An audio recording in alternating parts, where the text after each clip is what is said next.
اللہ کی بارگاہ سے دعا مانگو کہ یا اللہ ہمیں ہدایت کا نور عطا فرما، اللہ تو ہمیں رستہ دکھا، تو بتا کہ ہدایت کیا ہے۔ تو رب فرماتا ہے اللہ ولی الذین آمنوا، اللہ مومنوں کا مددگار ہے، یخرجہم من الظلمات الی النور، وہ انہیں اندھیروں سے نکالتا ہے اور نور کی طرف روشنی عطا فرماتا ہے۔ اندھیروں سے نور کی طرف اللہ لاتا ہے۔ اللہ ولی، اللہ مومنوں کا ولی ہے، وہ انہیں اندھیروں سے نور کی طرف نکالتا ہے۔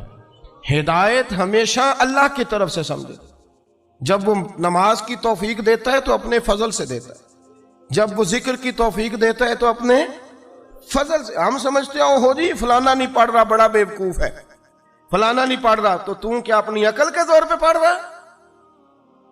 میں جی اللہ کے فضل سے 2 پارے پڑھتا ہوں، تو کس پہ احسان کرتے تو 2 پارے پڑھ کے رویا کر کہ اگر مالک تو بڑا قریب نہیں۔ بڑے لوگ ہیں جن کو پورا قرآن حفظ ہے پر انہیں پڑھنے کی توفیق نہیں، تو انہیں فضل کیا اور مجھے توفیق دے دی ہے پڑھنے۔ رویا کر، پڑھ کے رویا کر، راتی ساری کر کر زاری، وہ نیند اکھاں تھی توندے تے فجرے اوہی گناہگار کہاون سب تو نیوے ہوندے۔ مہربانی کریں، ڈریں، نیکی کریں تو پھر ڈریں، پھر احساس پیدا کریں، پھر اپنے اندر وہ کمزوری لائیں کہ توبہ توبہ مجھے تو پتہ ہی نہیں، تو جانتا ہی نہیں۔ حضرت سیدنا امام اعظم ابو حنیفہ رحمۃ اللہ تعالی علیہ کے ساتھ ایک شخص کہتا میں نے نماز پڑھی، تو عشاء کی نماز تھی۔ یہ جو لوگ بڑے ہوتے ہیں نا، جن کے پیار کرنے والے بڑے ہوتے ہیں، ان کے گرد خوف بھی بڑا ہی ہوتا ہے، انہیں بڑا ڈر لگتا ہے، بڑی بعض اوقات آزمائش ہوتی ہے ان کی۔ عشاء کی نماز کہتے پڑھی تو امام صاحب نے نا عشاء کی نماز میں تلاوت کی آیتیں فَمَن يَعْمَلْ مِثْقَالَ ذَرَّةٍ خَيْرًا يَرَهُ وَمَن يَعْمَلْ مِثْقَالَ ذَرَّةٍ شَرًّا يَرَهُ، فرمایا جو ذرہ برابر خیر کرے گا وہ بھی قیامت میں دیکھے گا، اور جو ذرہ برابر شر کرے گا وہ بھی قیامت میں اس شر کو دیکھے گا، اس کے سامنے آئے گا۔ تو وہ شخص کہتا ہے کہ سارے لوگ نماز پڑھ کے چلے گئے، تو امام صاحب رحمۃ اللہ علیہ نے اپنی داڑھی پکڑی، رو رہے ہیں، کہتے ہیں وہ ذرہ برابر نیکی کا بدلہ دینے والے، وہ ذرہ برابر شر پہ سزا دینے والے میری سفید داڑھی کو دیکھ، مالک میرے ذرے ذرے سامنے نہ لانا، لوگ تو میری بڑی قدر کرتے ہیں دنیا، میں تو بڑا پہچانا جاتا ہوں، لوگ تو میری راہوں میں پھول لیے کھڑے ہوتے ہیں، مجھے بڑا نوازتے ہیں، قیامت میں رسوا نہ کر دینا، میرے لیے مشکل ہو جائے گی۔ وہ کہتے ہیں میں نے امام صاحب کا درد دیکھا، مجھے کوئی کام تھا تو میں چلا گیا، میں نے کہا کہ وہ اس وقت اللہ کے حضور حاضر ہیں تو میں دوبارہ آؤں گا۔ کہتے ہیں میں تہجد کا وقت آیا تو امام صاحب وہیں بیٹھے تھے اور ان کی داڑھی آنسوؤں سے بھری ہوئی تھی اور زور سے داڑھی پکڑی ہوئی، کہنے لگے مالک رسوا نہ کر دے، قیامت میں رسوا نہ کر دے۔ یار جو ہدایت یافتہ لوگ تھے وہ تو ڈرے ہوئے تھے، وہ تو سہمے ہوئے تھے، وہ تو کہتے تھے یہ اس کا فضل نہیں، اس نے بلا لیا، یہ اس کا کرم نہیں۔ حضرت بایزید بسطامی کسی کافر کو دیکھتے تو رو پڑتے، کہتے مالک تو کتنا قریب ہے، یہ بے ایمان رہ گیا، تو نے اپنے فضل سے مجھے اپنے نبی کا غلام بنا لیا، وہ رو پڑتے۔ یہاں تو لوگوں کا دعویٰ ہی بڑا ہے، نمازی اللہ خیر فرمائے وہ تو دوسروں کو گھورتا ہے، وہ کہتا ہے جنت کا میں مالک کو کنجیاں میرے پاس ہیں، میں کسی اور کو گھسنے نہیں دوں گا، اور اگر 2-3 حج کر لے تو پھر تو وہ کہتا ہے کہ اب میرے سے پوچھ کے لوگ جنت میں جائیں گے معاذ اللہ، اور اگر وہ 2 4 5 7 دفعہ کوئی نفل پڑھ لے تو پھر وہ کہتا ہے چھوڑیں جی سارے لوگ بے عمل ہیں، میں اکیلا نیک ہوں۔ نہ ایسا کریں، اپنی توجہ اپنے رب پہ رکھیں، اپنی توجہ اپنے معین الملت والدین، عطائے رسول، ہند الولی، غریب نواز، خواجہ معین الدین چشتی، حضرت خواجہ اجمیر، شاہ اجمیر، شاہ اجمیر، والی ہندوستان، آخری عمر میں نا سارا دن روتے گزر جاتا، ساری رات روتے گزر جاتے، ذرا سی کوئی بات کرتا تو رو پڑتے، آنکھیں آنسوؤں سے بھری رہتی۔ کئی دفعہ آپ نے بھی پریشان ہو جاتے ہیں نا کہ یار تو ایک بات کی جان ہی نہیں چھوڑ رہا، تو خواجہ قطب الدین صاحب بختیار کاکی سے لوگوں نے کہا کہ آپ مرشد سے بات کریں، اتنا بھی تو نہیں نہ رونا چاہیے، ہر وقت اس کے آنسو کی کریے، عاشق دا کام ہی رونا تونا، تبھی نہ رویو نہیں منظوری، یہ عاشق سدا ہی روندا رہندا ہے، پاویں وصل ہوئے تے پاویں دوری، ہر وقت رونے کا کیا مطلب ہے؟ تو خواجہ قطب صاحب کہتے ہیں میں قریب گیا تو میں نے پیر دبائے، میں نے کہا سونیا لوگ تو کچھ بھی نہیں کرتے، تو نے تو کمال کر دیا، 90 لاکھ آدمی مسلمان کر دیا، دنیا کچھ نہیں کرتی، تو نے 50 سال ساری رات مصلے پہ بیٹھ کے رب راضی کیا، تو شہزادہ تھا، حضور کی اولاد تھا، لیکن معین الدین تیرا ایک پلاٹ بھی نہیں، تو نے طالب علم پالے، انہیں غریبوں کو دیا، انہیں نوازا، کوئی شے نہیں تیرے پاس، ہر چیز تو نے، ساری رات روتے ہو، سارا دن روتے ہو۔ تو خواجہ قطب الدین صاحب کہتے ہیں میں نے جب عرض کیا تو خواجہ صاحب مجھے گلے لگا لیا، چیخ مار کے روئے، کہنے لگے قطب الدین پتر داڑھی سفید ہو گئی، جانے کا وقت آ گیا، جو تو نے نیکیاں گنوائی ہیں وہ ہیں صحیح میرے پاس، پر یار کی بارگاہ میں پیش کرنے کے قابل ایک بھی نہیں، ایک بھی نہیں۔ تو بارگاہ تو دیکھ کتنی بڑی ہے، رسول کریم کی بارگاہ میں پیش کرنے کے قابل ان میں سے ایک بھی نہیں، تو آستانہ دیکھ کتنا بڑا ہے، کیا پیش کروں گا، کیا عرض کروں گا حضور کی بارگاہ میں، کس طرح۔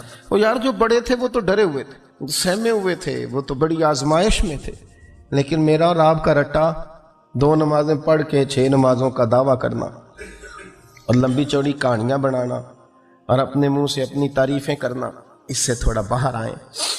رزق بھی میرا اللہ ہی دیتا ہے، علم بھی اللہ دیتا ہے، رزق بھی۔ بڑے بڑے فقیروں کو مالدار ہوتے دیکھا، بڑے بڑے مالداروں کو فقیر ہوتے دیکھا، بڑے بڑے، میرے ایک بڑا سخی قسم کا سجن ہے، بڑا پیارا ہے، میں اسے سخی مانتا ہوں، میں نے اپنی پریشانیوں کے دنوں میں بھی اس شخص کو سخی دیکھا۔ ایک دن رات کو مجھے ٹیلی فون کر کے کہنے لگا کدھر ہو؟ میں نے کہا میں گھر ہوں۔ نہیں اکثر سفر میں ہوتے ہو نا؟ میں نے کہا نہیں، طبیعت کیسی ہے؟ ٹھیک ہے، بس حال چال پوچھنا تھا۔ میں نے سمجھا، میں نے کہا یار یہ کوئی مسئلہ ہے، ورنہ رات کے 2 بجے کوئی حال پوچھنے کو فون تو نہیں نہ کرتا، کوئی مطلب ایسا تو مسئلہ نہیں نا۔ تو میں نے بیک کال کی، میں نے کہا یار میری بات سن، مسئلہ کیا؟ کہ نہیں کچھ نہیں دل کر رہا تھا۔ میں نے کہا میری گل سن، رہے ہیں اسی 4-5 سال کٹھے، میں تین جاننا، اصل بات کر۔ کہنے لگا مکان بھی بڑا ہے، سارا کچھ ٹھیک ہے، پر وہ بڑا ہی بے نیاز ہے، کچھ حالات اس قسم کے آ گئے کہ لوگوں کو بتاؤں بھی تو لوگ ماننے کو تیار نہیں، زیادہ نہیں، مجھے نا تھوڑے سے پیسوں کی ضرورت ہے، کوئی 15-20 ہزار اگر مل جائیں، میری ضرورت۔ آپ یقین کریں میں روتا رہا ساری رات۔ میں نے کہا مہربانہ تیرا کس طرح کرانگے، اس سے لے کے زمانہ استعمال کرتا تھا، پر بے پرواہی ویخ نہ سجڑ دی، جتھے کسے دی پیش نہ جاوے، انہیں تاجاں والے در در رولے تے منگتیاں تخت بٹھاوے۔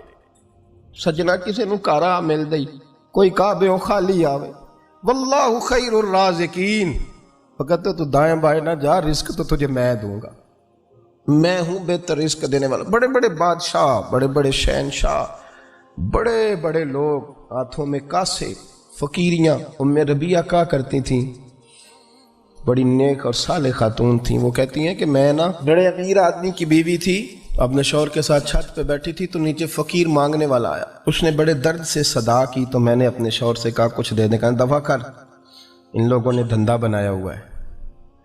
کہتے میں میکے سے بھی بڑا مال لے کے آئی تھی، میرے ماں باپ بڑے امیر تھے، تو میں نے نا چوری اپنے خامہ سے نظر بچا کے باتھ روم جانے کے بہانے گئی اور نیچے جا کے 5 دینار میں نے اس فقیر کی ہتھیلی پہ رکھے۔ کہتے ہیں اس نے 5 دینار دیکھے، پھر میری طرف دیکھا تو میں نے اس کی آنکھوں میں آنسو چمکتے دیکھے۔ کہنے لگے بی بی رب تیرا بھلا کرے، میں 3 دنوں کا بھوکا ہوں۔ کہ وہ چلا گیا، میں گھر آ گئی، باہر آئی تو میرا شوہر کہنے لگا تو اتنی اب اتنی تو تیز ہو گئی ہے اور تو اتنی خود مختار ہو گیا، میرے بغیر پوچھے مال خرچ کرے گی، جا تجھے 3 طلاقیں۔ کہتی میں بالدار اور وزادار باپ کی بیٹی تھی، طلاق لے کے گھر آئی تو میرا باپ ٹوٹ گیا، چارپائی پہ چلا گیا، اوہو یہ کیا بن گیا۔ کہتی بڑی تکلیف رہی، 1-2 سال کے بعد میرے ابا نے میری شادی کر دی۔ اب جس شوہر کے پاس گئی وہ بڑا نیک تھا، پرہیزگار تھا، اللہ نے بہترین صلہ دیا۔ کہتی چھت پہ بیٹھی تھی، دروازے پہ فقیر آیا، میں نے شوہر سے کہا کچھ دے دوں؟ کہنے لگا 5 نہ دینا، 15 دینا، 20 دینا، میں فقیر ہوں، میں نے فقر سے دولت دیکھی ہے، اسے خالی نہ لوٹانا۔ کہتی ہے کہ میں نیچے گئی اور جب میں نے اس کی طرف دینار بڑھائے تو میری چیخ نکلی، پیسے پھینک کے میں بے ہوش ہو کے گری۔ میرا شوہر نے آ کے اٹھایا، اندر لے گیا، پانی منہ پہ چھڑکا، کہنے لگا تجھے کیا ہوا؟ کہنے لگی یہ جو مانگنے آیا یہ میرا پہلا شوہر تھا، وہی تھا جو کہتا تھا کہ تو 5 دینار دے آئیے جا، تجھے 3 طلاقیں۔ پڑھو نا حدیث پاک۔ میرے نبی پاک علیہ السلام نے فرمایا ایک بندہ گنجا تھا، گنجا، کوئی ترتیب آگے پیچھے ہو جائے تو مفہوم کے لحاظ سے، لیکن میں مفہوم اس کا واضح کرتا ہوں۔ ایک گنجا تھا، کوئی شے نہیں تھی، سر پہ بال بھی نہیں تھے، رویا کرتا تھا۔ اللہ تعالیٰ نے فرشتے کو بھیجا، تجھے کیا چاہیے؟ تو کہنے لگا بال آ جائیں اور تھوڑا مال آ جائے۔ فرشتے نے ہاتھ پھیرا تو بال بھی آ گئے تو بکریاں بھی آ گئیں، لائنیں لگ گئیں، مال ہی مال ہو گئے۔ دوسرے کے پاس گیا، وہ کوڑا تھا، اس کو جا کے کہا کیا چاہیے؟ کہنے لگا شفا ہو جائے اور کچھ اللہ تعالیٰ آسانی کر دے۔ شفا بھی ہو گئی، گائیں بھی دے دی، بھینسیں بھی دے دی، مال ہی مال ہو۔ پھر ایک کے پاس گیا، وہ اندھا تھا، تجھے کیا چاہیے؟ اس نے کہا آنکھیں مل جائیں اور کچھ ساتھ اللہ مال دے دے۔ اونٹ ہی اونٹ ہو گئے۔ جب بڑا نواز دیا تو پھر مالک نے امتحان لینے کا ارادہ کیا، یاری تیری سونا ہے پر آزمائشاں بھی تیریاں اگ، آزمائشاں تیریاں، صحیح کہہ رہا ہوں، آزمائشاں تیریاں، یاری تیری سونا ہے پر آزمائشاں تیریاں، اے سونا پرکھیا جامدائی پہلو نہ لگاں دے لگ۔ اللہ نے فرمایا آزمائش کرو۔ سب سے پہلے گنجے کے پاس آئے، اسے کہا اللہ کے رستے میں کچھ دیکھا نہیں لگا، میرے خرچے ہی بڑے، دیکھو تو صحیح کتنی مشکل میں وقت گزارتا ہوں، حال ہی کوئی نہیں۔ تو اس نے کہا میں نے تو سنا ہے تو گنجا اور بھوکا ننگا تھا۔ کہنے لگا میں تو جدی پشتی رئیس اعظم ہوں، تو یہ کس پاگل نے کہا ہے بھاگ جا؟ اس نے کہا اچھا جیسے تو تھا ویسے ہی ہو جائے۔ کھیت کھلیان اجڑ گئے، پھر سے گنجا ہو گیا۔ حضور علیہ السلام فرمانے لگے، پھر وہ اس کے پاس گیا جو کوڑا تھا، اسے کہا کچھ دے، کہنے لگا خرچے ہی بڑے۔ اب پوچھ لیں کسی امیر آدمی سے، کہے گا چکی کے نیچے ہاتھ ہے میرا، میرے سے زیادہ تو پریشان بندہ ہی کوئی نہیں، کیا بتاؤں آپ کو، اتنا ٹیکس ہے، اتنا جرمانہ ہے، فلانی شے، بڑا کچھ گنواتے ہیں لوگ۔ اس نے کہا میں نے تو سنا تو پہلے کوڑا تھا۔ اس نے کہا اچھا دوڑ جا، میں تو رئیس اعظم ہوں، دادا بھی پردادا بھی اور ساری نسل ہی۔ اس نے کہا اچھا جیسے تو تھا ویسے ہی ہو جائے۔ پھر وہ گیا اندھے کے پاس اور جا کے کہا اللہ کے نام پہ کچھ دے۔ تو کہنے لگا رب کے نام پہ؟ یہ کھڑے ہیں اونٹ، جتنے تیرے دل کرے لے جا۔ اس نے کہا کیا معنی اس بات کا؟ کہنے لگا یار تجھے کیا بتاؤں، میں تو اندھا تھا، میں نے تو کبھی دنیا دیکھی نہیں تھی، پھر اس کریم نے فضل کیا تو مجھے بڑا کچھ دکھایا، میں کیا بتاؤں، میرا دل کر رہا ہے کہہ دوں کہ پھر اس نے کعبہ دکھایا، پھر اس نے روضہ رسول دکھایا، پھر اس نے ریاض الجنہ کے سجدے دکھایا، پھر اس نے اپنے محبوب کے دروازے کی رونقیں دکھائیں، اس نے بڑا کچھ دیا، اس نے بڑا نوازا۔ میرے پاس تو شاید میں بدکار پرانا خادم، کسے در ملی نہ ٹوئی، اے واصف یار نے نظر جو کی تھی پھر واصف ہی ہوئی، یہ تو اس کا کرم ہوا۔ تو یہ وہ کہنے لگا تو اللہ کے نام پہ جان مانگ، میں وہ بھی دینے کو تیار، میرے پاس تو شے کوئی نہیں تھی، مجھے تو اپنا پتہ ہے، میں تو کوئی شے نہیں تھا، کچھ نہیں تھا میرے پاس، یہ تو ان کا کرم ہے کہ رخ ان کا ادھر ہے، اور مختصر سی میری کہانی ہے، یہ جو بھی ہے ان کی مہربانی ہے۔ تو وہ کہنے لگا میں بھی کچھ لینے نہیں آیا تھا، تیری آزمائش ہی کرنے آیا تھا، تیری عزتیں بھی سلامت رہیں گی، تیرا مال بھی سلامت رہے گا، تیری شفا بھی۔ اپنی زندگی میں کبھی بھی اللہ کی بارگاہ سے توجہ ادھر ادھر نہ کریں، چھوڑیں لوگ کیا کر رہے ہیں، دنیا کیا کہہ رہی ہے۔